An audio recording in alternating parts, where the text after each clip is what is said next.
Hello guys, kamusta guys? So, ngayong gabi guys, bibigyan ko kayo ng review about sa ating auxiliary light, okay? So, open muna natin tong Honda Click natin. Ayan. So, yung nakikita nyo ngayon guys is stock light, okay? So, ito yung high, ito yung low. Okay, so convert natin ng white. Ayan, high, low, high, low. Okay? So naka-center stand tayo kaya ganyan yung kaya ganyan yung itsura ng ilaw natin. And then nai-adjust ko na rin kasi guys yung stock light natin. So medyo tinaasan ko siya ng konti. So kung mapapansin niyo yung mga ibang Honda Click na hindi pa na-adjust yung stock light is mababa lang, hanggang dyan lang siya. Pero dahil ito in-adjust na natin, lumayo na siya, then tumaas na yung high niya. Okay? So ayan. So meron tayo ditong AES auxiliary light 6 LED, and then meron naman tayo ditong mini driving light, okay? So hindi naman ito versus guys na auxiliary light. Bibigyan ko lang kayo ng idea kung ano yung para sa inyo or gusto niyo bilhin para sa mga motor ninyo, okay? So ayan, ito yung AES natin. So mabibili niyo to sa Shopee ng more or less 1,700. Then sa mini driving light naman natin guys, mabibili nyo to sa Shopee ng more or less 500 pesos. Okay? So ayan, naka-bracket siya guys. So yung mini driving light natin, nilagay ko dito sa ilalim ng auxiliary light natin na AES. Kasi mostly yung mga nakikita nating mini driving light guys, nasa ilalim ng Honda Click. So sa akin kasi, para sa akin, mas masusulit natin yung ilaw natin pag nakalabas siya, walang hindi nahaharangan yung ilaw, okay? So ayan. Then meron naman tayo ditong lumens calculator. Ayan, basis lang naman natin to guys kung gaano kalakas yung ilaw na binubuga ng aux natin, okay? So may nakikita kayo number dito, so 27. Ibig sabihin yan yung nasasagap ng sensor or nami-measure ng lumens calculator natin guys na ilaw sa ngayon sa stock, okay? So mag-iiba pa yan guys pagdating sa or pag sinindi natin yung auxiliary light natin, okay? So pero hindi to exact test kumbaga basis lang to, okay? Let's go. So ayun yung Honda Click natin. So punta tayo dito sa driver seat. Okay, so naka center stand naman tayo. Then ito yung field of view natin guys pag nakasakay tayo sa motor. So yan yung stock light. Kung mapapansin nyo, hanggang dun yung sakop nya. Yan. Makikita nyo naman yung difference guys kung ano mas better para sa inyo, okay?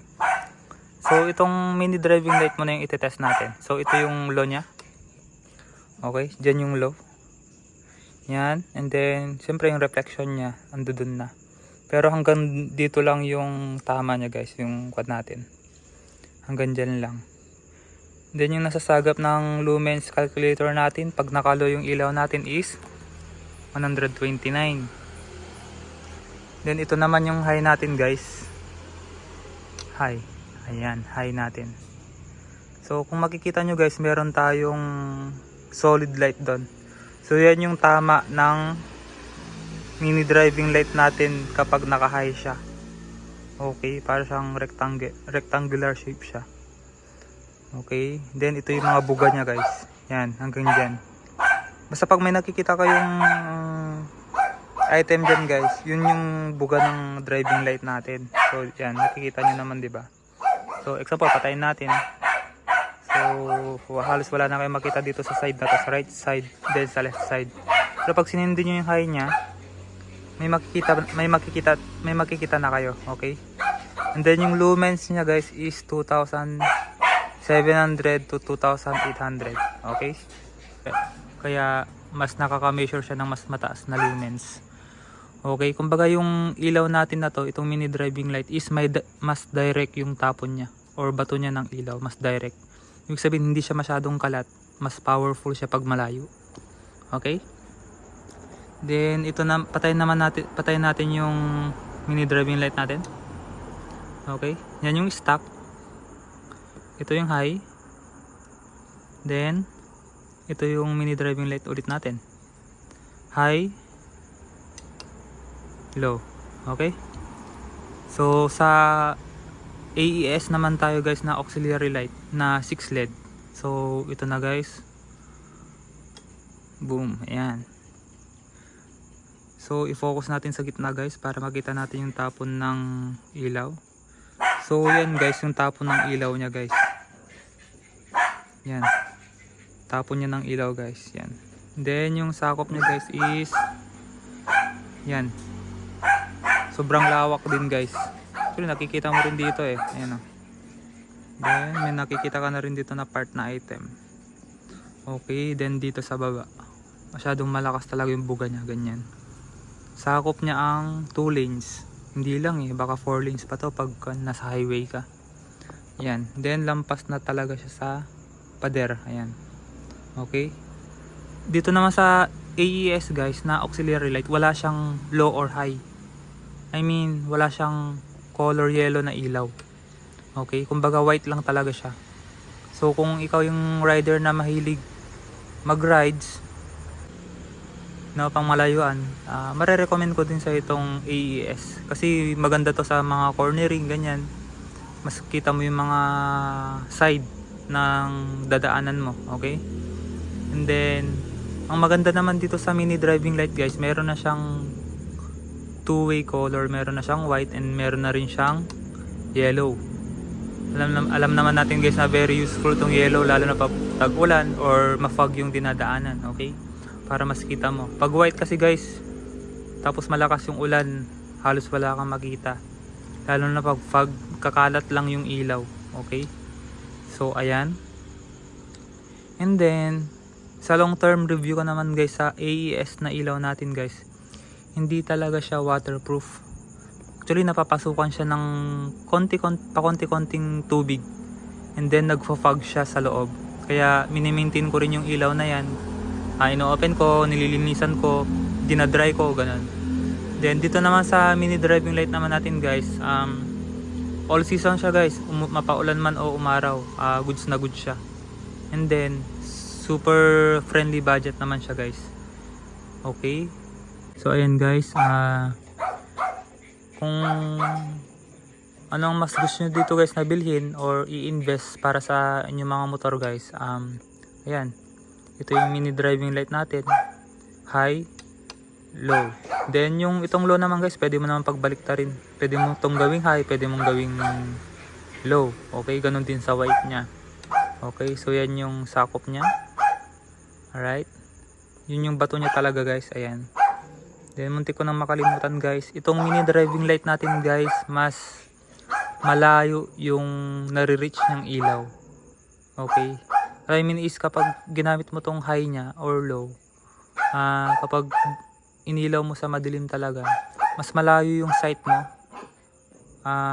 Mas nakikita mo yung malayong part ng pupuntahan mo. Dito kasi guys sa AES, malakas talaga siya pag mga gantong distance lang. Pero meron yung mga part na malalayo talaga, hindi mo na masyadong makita. Kasi nga kalat siya, floodlight siya. Okay, so ayan. And then yung lumens naman niya guys is 2,536 lang. Okay, but baka may mag-comment dito, but mas mataas yung mini driving light kaysa dyan sa AES E6 LED na yan. Ito kasi guys is flood yung ilaw niya. Okay, so kalat yung ilaw niya. Hindi tulad nitong mini driving light talaga. Mini driving light guys is solid yung ilaw niya, yung talagang sa part lang na yun guys, para siyang projector lens siya. Para siyang projector lens. Okay, kaya mas mataas siya, 2,885, 2,900, ganun. Okay, then ang masasabi ko lang dito guys sa dalawang ilaw na to is very useful sila. So kayo guys, kung anong mas gusto nyo guys, itong mini driving light or yung AES na ilaw na wala siyang yellow pero malakas, tsaka floodlight siya, or itong mini driving light na malakas rin guys pero meron ding yellow. Okay guys, and then last tip po guys, pag meron kayong driving light guys, auxiliary light, make sure na meron kayong magandang bracket guys. Okay, nabili ko lang to sa Shopee guys, heavy duty siya guys, hindi siya umaalog. Then as in heavy duty guys, kahit buhatin mo yung motor dito guys pataas, hindi siya naaalis kasi matibay talaga yung pagkakalagay. Okay, so yan lang yung vlog natin sa gabing to. I hope nakatulong to sa pagpili nyo ng driving light. Okay, kasi masyado ng maraming driving light na lumalabas o auxiliary light na lumalabas sa market. Merong mura, merong mahal, ganun. So ayan, at least yung dalawa na yun guys, nasa mid-range pa yung price. And almost the same lang yung function. Okay? So ayan. Thank you guys. Mag-comment lang kayo guys kung ano pang gusto yung i-review natin guys. Okay? Thank you.